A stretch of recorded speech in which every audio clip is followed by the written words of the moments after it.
You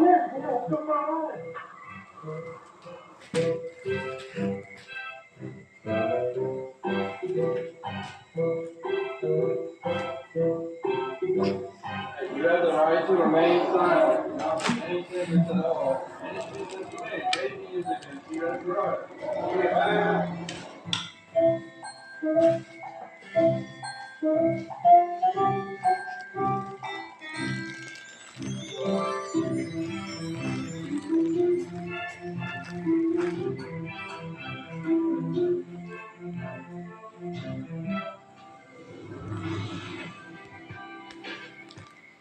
Matapos ang pananalasa ng Super Typhoon Odette noong 2021, sa temporary learning shelter muna nagtsatsaga ang mga mag-aaral ng 4x3 Central Elementary School sa Bohol. Hindi sayang ang pag-iis. Dahil bago matapos ang taon, magagamit na nila ang mas matibay at komportable Kapuso classrooms na handog ng GMA Kapuso Foundation. Para maitaguyod ang 7 anak at maabot ang mga pangarap, doble tayo sa paglalabanan ang single mother na si Elizabeth. Kasabay niya sa pagbangon mula sa pagkaka-wash out ng kanilang bahay sa uban sa Bukol sa pananalasa ng Bagyong Odette noong 2021. Mahirap po kasi mag-isa lang ako. Marami ako yung mga anak. Kahit ano lang po. May nagtrabaho ito. Basta lang maano sigas. Sa Umay Free Central Elementary School, nag-aaral ang 2 anak ni Elizabeth na pinadapan noon ng bagyo. Kaya ang mga barangay officials nagbayanihan para may maayos at komportableng silid-aralan ang kanilang mga anak at pabilis ang pagpapatayo natin ng Kapuso Classroom. Pakalipas ang paghintuan, magagamit na ng mga mag-aaral ng kanilang 2 matibay na Kapuso Classroom ngayon sa Paskuhan. Yung ating Kapuso types kung pinili, ito yung standard size ng classroom at limit. So, 7x9 meters na siya. Yung tinatawag na concrete infill. So, yung wall natin, binuksan natin yung lahat. Ang bawat classroom may comfort room at may hand washing facility at wash bath. May bagong smart TV pa. Natutuwa po kami na meron na po kayong bagong classrooms. Sana po alagaan ninyo para mas maraming henerasyon ng mga taga-ubay ng mga bata ang makagamit po. Napakalaking tulong nito dahil may bago na silang silid-aralan na magagamit na kompleto. Sa mga nais makiisa sa aming mga project, maaari kayong mag-deposito sa aming mga bank account o magpadala sa Cebuana Loan Year. Pwede rin online via GCash, Shopee, Lazada, Globe Rewards at Metrobank Credit Card.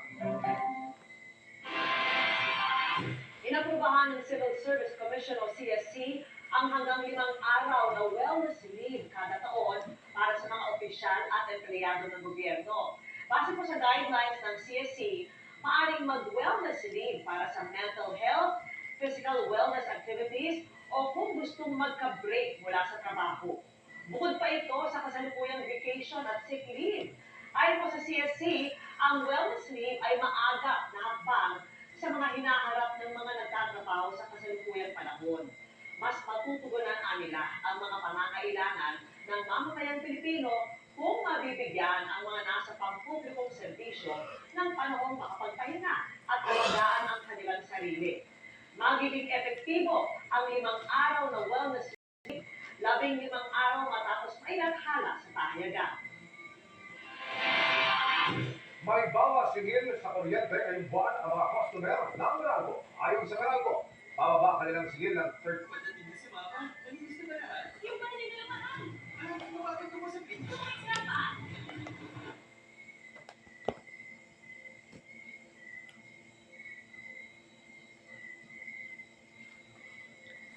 Plus 200 kilowatt-hours sa isang buwan, mahigit 71 pesos na bawas singil.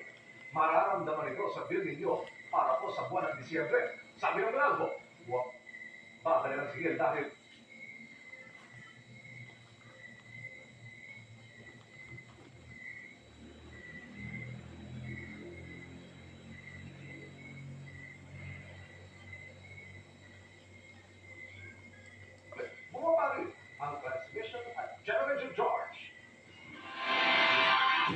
Ngayon dumadalas ang bigat na traffic dahil sa Christmas rush, hanggang dumiskarte ang ilan kung maigi, magutom o mainit sa sasakyan.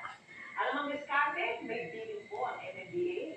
Alam niyan sa pagtutok ni Oscar Oida. Itinaan na lang sa biro ng ilan ang Carmageddon sa Marcos Highway itong Sabado. Pag-edit ng isang netizen sa isang litrato. Napasabog daw sa bakbakan si Ultraman malapit sa isang estasyon ng LRT. May nagsabi rin baka nagsabay-sabay ang mga Christmas party kaya umabot sa Cubao sa traffic. O baka nalipat sa Disyembre at alay lakad papunta Antipolo dahil sa dami ng commuter na nainit na sa traffic. Buti sana kung ang problema, pagkabagot lang. Paano kung nag-jingle bells na at walang matakbuhang palikuran? Ngayong wala ng oras na pinipili ang traffic, may mga naghahanda ng urinal bottle sa sasakyan. Kung wala naman, bote daw, talo-talo na yan. Masakit talaga sa pantog eh. Kaya yan, diskarte namin bote. Pag may itong pagkataon lang po, talagang hindi ko kaya, higit po, baka po. Grabe po. Siyempre, hindi po na naiwasan. Sa ilan nga, adult diaper is life. Mga legendary na ayaw pa siguro. Ika nga, desperate times, desperate measures. At least, yan, tuloy lang yung biyahe mo, hindi ka na, kasi minsan pag bote, diskarte ng mga driver, mahirap din kung wala ka rin magpagtabihan sa kalsada, lalo na pag sobrang traffic na talaga. Paano naman daw yung mga nasa public transport? At native ko lang po. Wala po nga native. Wala, magpipigil lang talaga ako. Hintayin lang talaga. Pipik lang.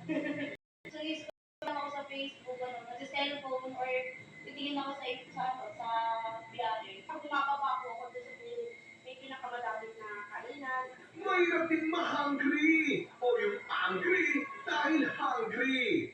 Dapat handa ang pagkain para walang lumilitad drummer boy sa iyong tiyan sa sobrang gutom. Minsan, may dala akong mga pagkain, pinapano yun, pinakain ko. Pero minsan, wala akong dala, tinitaste ko na rin yung bota. Dati, pwede pang pampalipas init ang road trip games tulad ng old school pendong piece pag may naispatang kotseng kuba o kalbo. Pero ngayong bukod sa uso na ang mobile games, wala kang makikita sa daan kung stuck ka lang sa traffic. Kung pagod na pagod at kailangang mag-inat-inat, pwede kayang maglibang sa labas ng sasakyan. Simple ang bili ng MMDA. Sa anumang diskarte, tsaking walang batas trapikong nasasagasaan. Pakiusap lang po natin, itabi po natin ang mga sasakyan. Huwag po natin gawin while we're stuck in the middle of traffic. Tabi po natin, kung pwede pong igilid sa mga waiting areas, doon po natin gawin ito. But then again, we encourage to use yung mga facilities tulad po ng mga gas stations. Para sa G-Integrated News, Oscar Oida, nakatutok, 24 oras. Mga kapuso, tuluyang nawala ang low pressure area na dating bagyong Wilma. Pero magpapatuloy ang maulang panahon sa ilang bahagi ng bansa dahil pa rin yan sa shear line. Amihan, Easterly sa localized at weather. Umaga pa lamang bukas mataas ng Northern Luzon, lalo na pero ilang bahagi ng Central Luzon. May makapagulan din sa Samar at Princess. Patuloy yan pero mas malalakas na ang sa Northern Luzon, kaya mataas ang chance ng baha o landslide. Posible na rin ang kalat na ulan sa Bicol Region, Northern Mindanao at ilang bahagi ng Visayas. Sa Metro Manila, hindi inaalis ang chance na makaranas muli ng mga pag-ulan bukas.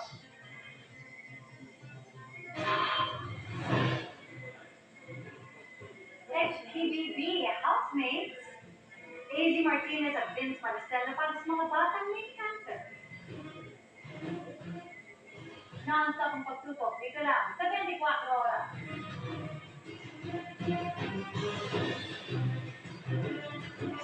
Uy, good dog, fresh kita.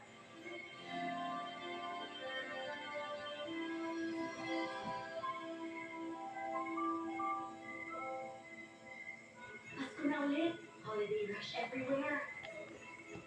Need mo help?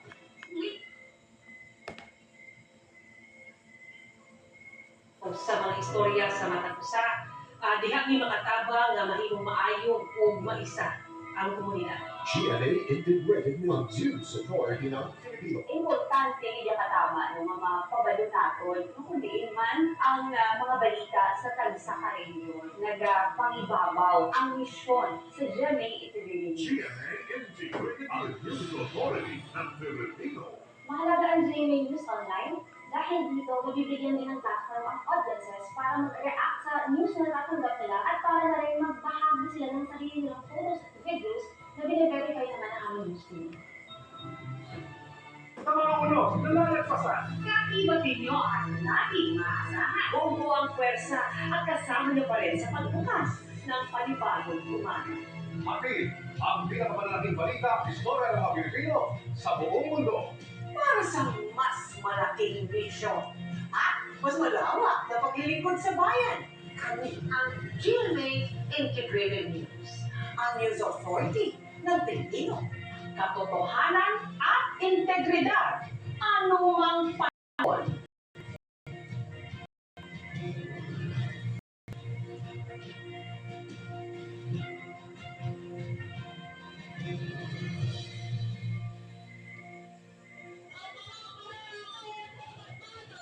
Nitong September 21, 2025, nagkaroon ng malawakang kilos protesta sa Pilipinas na may isang panawagan. Dapat may managot sa mga manual planning project ng pamahalaan. Naglabasan kasi ang unfinished standard and project na malaking tulong sa isang bansang daan malakas na pagyo. Kaya marami na namangha kung nag-trending po ay ang harap runway ng Iloilo City. Naobserbahan na nagkaroon ito ng malaking tulong sa lungsod sa pagsaga ng Bagyong Tino. Marami rin ang namangha sa maganda at malusog na mangrove forest ng lungsod. Paano nga ba natulungan mo ito ang Iloilo City at ang kaya ito mananatiling epektibo? Matagal na paranas ng matinding pagbaha ang Iloilo City dahil sa lumasyon ito. Tatlong natural kasimula sa sila ang taas ng kalupaan nito at magagawa sa lungsod ng mga ilog, ang Iloilo River, Haro River, Teo River at Agana River na lahat ay maagos papuntang Iloilo Street. Dagdag pa yan ang pagiging bahagi ng Pilipinas sa tinatawag na typhoon belt, kaya hindi maiwasang bayuhin ang lugar ng malalakas na bagyo at matinding pagbaha. Isa rito ang dilubyo natin ng Pagong Frank noong 2008. Ang nakita nilang solusyon at silbong simbolo ng pagbabago sa lungsod ay pagkakatatag ng Haro Floodway. Natapos ang proyektong pinagtulungan ng Japan International Cooperation Agency o JICA, Department of Public Works and Highways o DPWH, National House Authority at Iloilo City Government noong 2011. Pero hindi lang ito dahil sa naranasan nilang kalbaryo mula sa Bagyong Frank, kundi dahil sa elektrikada ng kakulangan sa maayos na telecom system ng lungsod. Nagsimula ang proyekto noong 2007 sa pamamagitan ng floodway nito na ibigay sa daan ng lumalagas ng tubig mula sa Tigong at Magandang gabi mga puso. Ang inyong kuya, ibigay sa iyo ng trivia sa likod ng trending na balita. Sa isang vlogger na ginagawang content, pagsisid sa dagat para nagsuka ang isang klase ng starfish para mamatay. Para sa mga na ginagawa, ang vlogger may paliwanag. Sa tuwing sumisisid si Bonifacio dito sa kanilang bayan, sa Madian, Cebu, lagi ko siyang may